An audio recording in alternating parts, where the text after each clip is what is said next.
नमस्कार मंडळी, शुभ सकाळचे 7 वाजलेत आणि गावाकडे आहे. गावाकडे सर्वजण आलो आहे आणि बारकीताई पण पहिल्यांदा आले. तर सकाळ झाले आणि गावाकडे किती उशिरा वगैरे झोपलं ना तरी सकाळी पटकन जाग येते. तर फ्रेश वगैरे जरा मस्त झालो आहे. चहा ठेवलं आहे आईने, चहा वगैरे पिऊ. बाकीचे सर्वजण झोपलेत अवनी, मयुरी, अंका, सीड सगळेजणच. तर ते उठले की सर्वजण मग एकत्र चहा पिऊ. गावाकडची सुंदर आणि शांत सकाळ. किती मस्त वाटते बघा, एकदम शांतता. पाखरांचा पण आज आवाज येत नाही आहे, थंडीने गारटली वाटतं. आणि समोरचा आंबा दिसतोय का, आंब्याला आता आंबे धरायला सुरुवात झाली छोटे छोटे. यावर्षी गावामध्ये काजू आणि आंब्यांना भरपूर जोर आहे, म्हणजे आंबे आणि काजू खायला मिळणार. गेल्या वर्षी रायवळी आंबा एवढा नव्हता, यावर्षी रायवळी पण आहे आणि कलमी पण आहे. म्हणजे खाल तेवढा कमी होईल असं होणार आहे यावर्षी म्हणजे आपल्याला एप्रिल मेला मजबूत सुट्ट्या कराव्या लागणार आहेत, म्हणजे मग आंबे खायला चांगले मिळतील. चला आता वाट बघतो आहे सगळ्यांना कधी उठत आहेत आणि मग जरा बघूया. चहा वगैरे करून आज काहीतरी नाश्ता वगैरे करायला सांगतो ताईला. गावाकडे असे सगळेजण असलो ना की सकाळचा नाश्ता करायची पण मजा काही वेगळी असते. आता शक्यतो मग आम्ही न्याहारीच करतो डायरेक्टली. तर आता न्याहारीची सवय प्रत्येकाला नसते, तर आज काहीतरी नाश्ता करूया. चला मंडळी, चहा प्यायला या. आणि समोर डांबे, गावाकडे डांबे बोलतात, शेवग्याच्या शेंगा. हे बघा, मस्त शेवग्याच्या शेंगा तयार झाल्यात आणि आता मुंबईला न्यायला शेंगा काढायचे आहेत. घेऊन जाऊ थोड्याशा, कारण एवढ्या तयार झाल्यात. लास्ट ट्रिपला आलेलो तेव्हा तयार नव्हत्या. आता बघा मधल्या चांगल्या शेंगा तयार झाल्यात. आणि फुलांची भाजी अप्रतिम होते. जशी अशी हे डांबे तयार होतात ना तशी फुलं बरीचशी खाली पडतात सुद्धा, दिसत आहेत का. तर जी रोजच्या रोज जर फुलं तुम्ही जमा केलीत तर अशी ही बघा, अशी या ताज्या फुलांची भाजी पण आहे ना अप्रतिम होते. दिसत का, ही सगळी ताजी फुलं. ही फुलं जर जमवली ना सर्व, त्याचीसुद्धा भाजी मस्त होते. चला आता चहा वगैरे झाले, जरा डांबे काढून घेऊया. जेवढे मोठे आहेत ना ते बऱ्यापैकी काढून घेऊ, म्हणजे ते न्यायला बरे पडतील. इकडे रुद्र मी शेंगा पाडतोय ते जमा करतोय. अवनी काय करते? खेळते. किती जमा केल्यास? 1 2 3 4. बरंच, बाकी दादाने केल्यास जमा. ओके. ॲक्च्युली शेंगा बऱ्याच लागल्या, तर मधल्या आहेत ना जे झुंजून आहेत त्याच काढायचे आहेत. हा घे, वजन झालं. जाशील आई ग, केवढं वजन झालं ना म्हणे. थांब, ती देतो नीट. थांब, ही अशी सोड, हातात देतो तुझ्या. थांब तो खांद्यावर देतो. हां थांब, हे पकड असं. जा.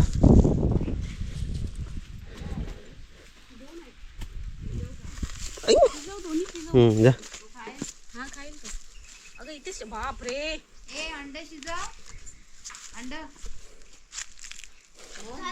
हे बघा, असे जाड आहेत मस्त.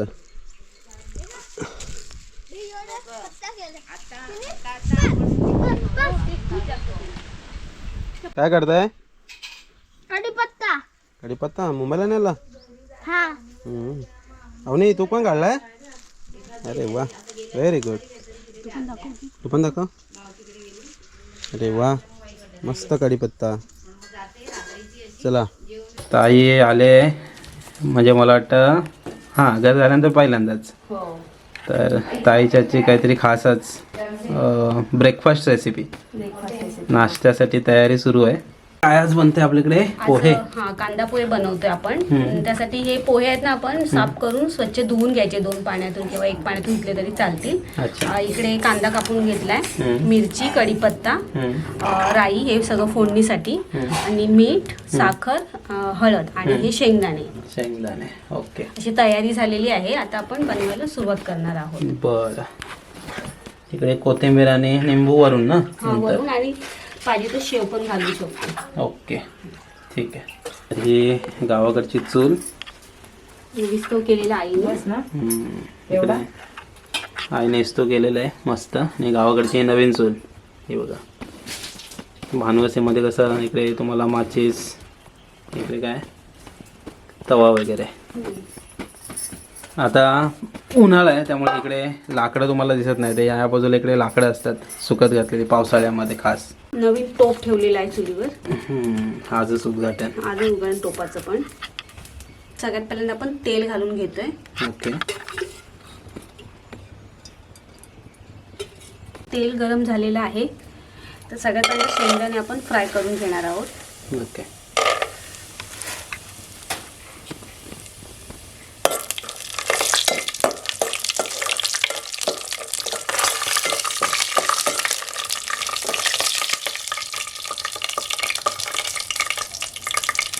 हा शेंगदाणे फ्राय झाले तर ते आपण पोह्यांमध्येच काढून घेतलेले आहेत. आता फोडणी घालूया पोह्यांसाठी. तेल तर आपलं गरमच आहे तर सगळ्यात पहिल्यांदा आपण घालतोय राई,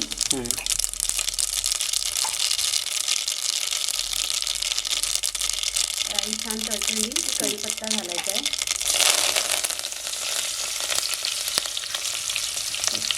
मिरची घालून घेतली.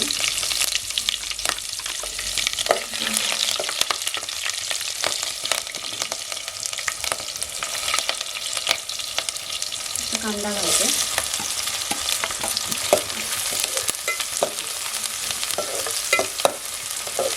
कांदा घातलेला आहे. कांदा आपल्याला छान असा परतून घ्यायचा आहे तेलामध्ये. अच्छा.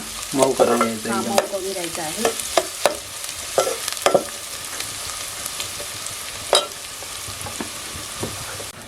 चुलीवर बऱ्याच दिवसांनी जेवण नाही. हो.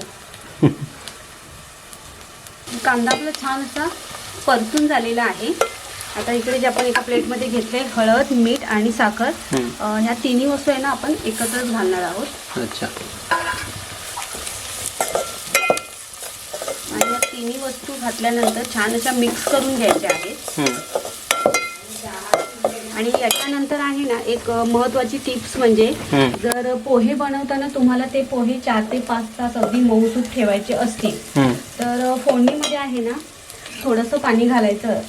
म्हणजे जसे पोहे असतील ना तसं पोह्यांचं प्रमाण जास्त असेल तर अर्धा कप पाणी घातलं तरी चालेल. आता हे मी 3-4 माणसांसाठीच बनवते तर मी अगदी अंदाजाने थोडा पाव कप वगैरे पाणी घालते. आणि पाणी घातल्यानंतर छान असं ते उकळू द्यायचं फोडणी बरोबर. ओके.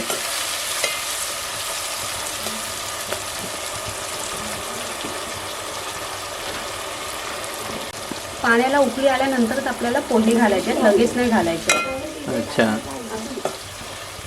तुम्ही बघू शकता पाण्याला छान अशी उकळी आलेली आहे फोडणीसोबत.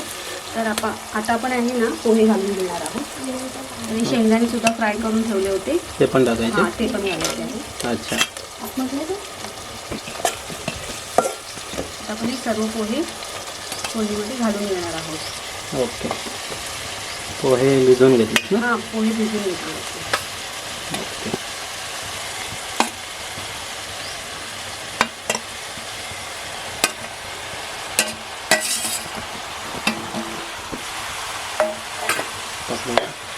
हां पोहे घालून झालेले आहेत. आता छान असे फोडणीसोबत मिक्स करून घ्यायचे आहेत. ओके.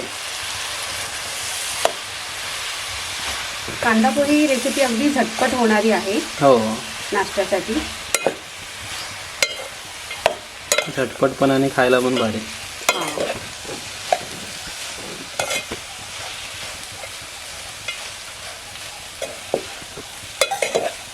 किती वेळ ठेवायचे आता?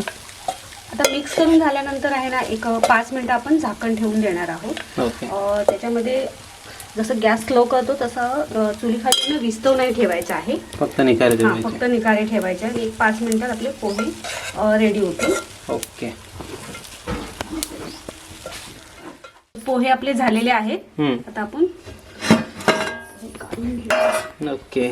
वरून कोथिंबीर घालते. हम्म. कोथिंबीर घातल्यानंतर मिक्स करून घेतोय जरा. अच्छा.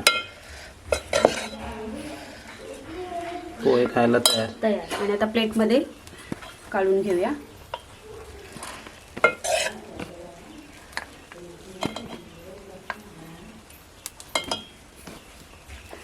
बाजूला लिंबू आणि तुम्हाला आवडत असेल तर खोबरं किंवा शेव म्हणजे जे काय पटकन अवेलेबल असेल ना अशा वस्तू आपण पोह्यांवरती घालून घ्यायच्या आहेत. ओके. चला सकाळचा नाश्ता तयार झालाय. मस्त नाश्ता करायला या. नाश्ता करायला या. गावाकडच्या चुलीवरचे कांदे पोहे. कसं झालं ना का? मस्त. मस्त.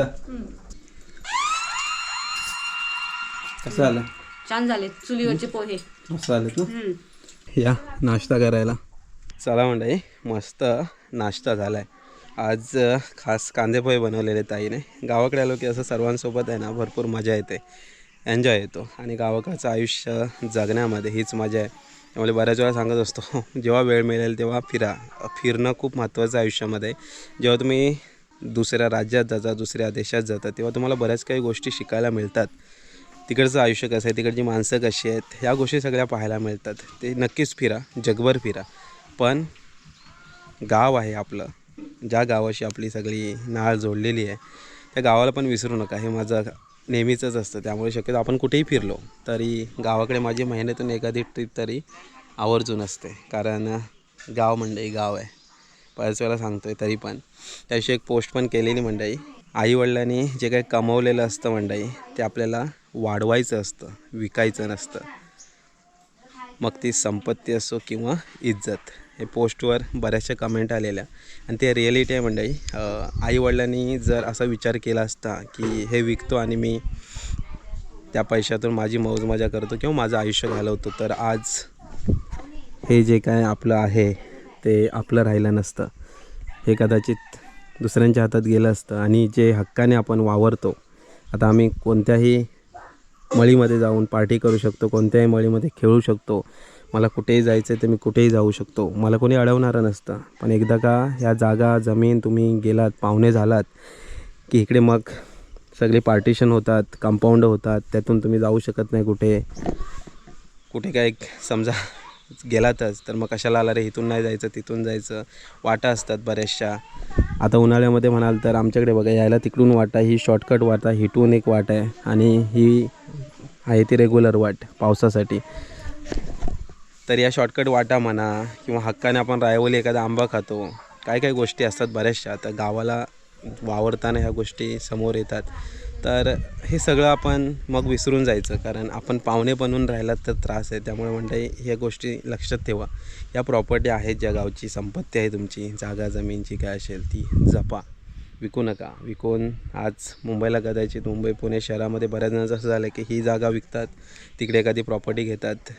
माहिती आहे प्रत्येकाची प्रायोरिटीज वेगवेगळ्या असतील, पण जेवढं जपता येईल तेवढं पहिलं जपा. झालंच तर पहिलं गावात विचारा, बाबा मला पैशाची गरज आहे, कोणाला पाहिजे घ्या, जेणेकरून ती आपली जागा जमीन आहे ती आपल्याकडेच राहील, आपल्या माणसांकडेच राहील. कारण एकदा की ती परक्यांच्या हातात गेली, मग तुम्ही परकीय राजवटीमध्ये परत आलाच म्हणून समजा. आणि नंतर मग मोठे मोठे प्रकल्प येतात. ये तिकडून. नंतर मग मोठे मोठे प्रकल्प येतात आणि मग आपण विरोध करायला जातो, तेव्हा फक्त तो विरोधच राहतो. कारण आपल्या जमिनीच नसतात. त्या जमिनीमध्ये मग तो बाहेरचा येऊन जेव्हा काही करतो तेव्हा आपण बोलणारे तरी कोण असतो, कारण त्याचीच ती जमीन असते. मग आपण विरोध करतो सोशल मीडियावर, तर असा म्हणजे पाऊस पडतो की रील्सचा, त्या व्हिडिओंचा. पण ॲक्च्युअलमध्ये तिथे येऊन काय करतं, 1-2 वर्षामध्ये ते लोक विसरून जातात. हे सगळं सोशल मीडियावर मंडळी आहे ना, बोलणं खूप सोपं आहे, पण ते ॲक्च्युअलमध्ये करणं खूप महत्त्वाचं आहे. ती पहिली स्टेप म्हणजे जमिनीच विकू नका, मग तिथे कोणी येणारच नाही. ह्या जमिनीत सोनं पिकतं की नाचणी आहे, भात आहे. आपल्याकडे पावसावर जरी आपण अवलंबून असलो तरी बऱ्याच गोष्टी करता येतात. तर त्या गोष्टी करा आणि जपा जरा. टेरेस केल्याने आईचा मात्र फायदा झाला आहे भरपूर. इकडे बघा, आता इकडे मच्छी सुकत घातलं आहे, मुंबईतून मच्छी आणलेली. हे बघा, हे इकडे जवळा आहे बोंबील आणि इकडे कोळंबी, ते सुकत घातलं आहे. सगळी आवरावर वगैरे सुरू आहे. निघायचं पण आहे आज आपल्याला. तर सकाळचा खास नाश्ता तर मस्त झाला आहे. वरती पण घराची कामं चालू आहेत, मंदिराचं काम चालू आहे, सगळीकडे लक्ष द्यावं लागतं गावी आलो की. तर आता थोडंसं काय मुंबईला न्यायचं काय नाही त्याचं सुरू आहे. डांबे काढलेले आहेत, कढीपत्ता काढला आहे. जरा इकडे आहे आता तांदळाची मोटकी सर्वांना थोडी थोडी जाईल. तर इकडे सीड, इकडे आमच्याकडे तांदूळ जाईल. आणि गेल्या वर्षी आपल्याला तांदूळ करता आला नव्हता, यावर्षी पण बहुतेक कमी तांदूळ असेल, कारण पाठची मळी आहे ती यावर्षी पण आपल्याला ठेवायची आहे. तर गावचा तांदूळ हवा खायला बरं पडतं. असो चला मंडळी, सकाळ झालेली आहे मस्त. आता नाश्ता वगैरे पण झाला आहे. आता दिवसभर थोडासा आरामच असेल, संध्याकाळी आपण निघू. तर मग बघूया, आज जर कुठे जायचा प्लॅन झाला तर कुठेतरी जाऊ जरा फिरायला वगैरे, कारण संध्याकाळी निघायचं आहे. तर चला, थोडासा घरात सर्वजण आहोत तर गप्पा गोष्टी चालू आहेत. असो चला मंडळी, सर्वजण आहेत सोबत तर गप्पा गोष्टी पण तेवढ्याच होत आहेत. तर चला, तात्पुरत्या स्वरूपात हा व्हिडिओ पण इथे थांबूया. गावाकडचे खास आज न्याहारी नाही, आज गावाकडचा खास नाश्ता चुलीवरचा झाला, कांदे पोहे. तर चला भेटूया पुढच्या व्हिडिओमध्ये. तोपर्यंत टाटा बाय बाय. आणि गावाला हे आल्यावरती इकडे बघा काय चाललं आहे. काय करताय मातीमध्ये रे तुम्ही? हां, पावडर बनवतो. कसली पावडर? मेकअपची. मेकअपची पावडर? किंवा मी हां, ते ठेवलंय. होय काय? आणि मी पॉन्ड बनवतो इकडे. पॉन्ड बनवतोय? हा, पाणी लागणार त्याला? पाणी भरायला लागला. भरायला लागणार? हो. काय? आमच्या बोकात आहे पॉट गार्डनमध्ये. हो, ते हां हां हां, ओके. गावामध्ये आल्यानंतर असं लहान पोरांना जरा मजा येते खेळायला मातीमध्ये. काय होतं, मोकळी जागा मिळते. मुंबईच्या गार्डनमध्ये असं खाणं नाही भेटत ना, नाही. मग गावाला मजा येते की नाही? हा. हा ना. तर परत कधी येशील? आता मेमध्ये हा. सुट्टी पडेल तेव्हा.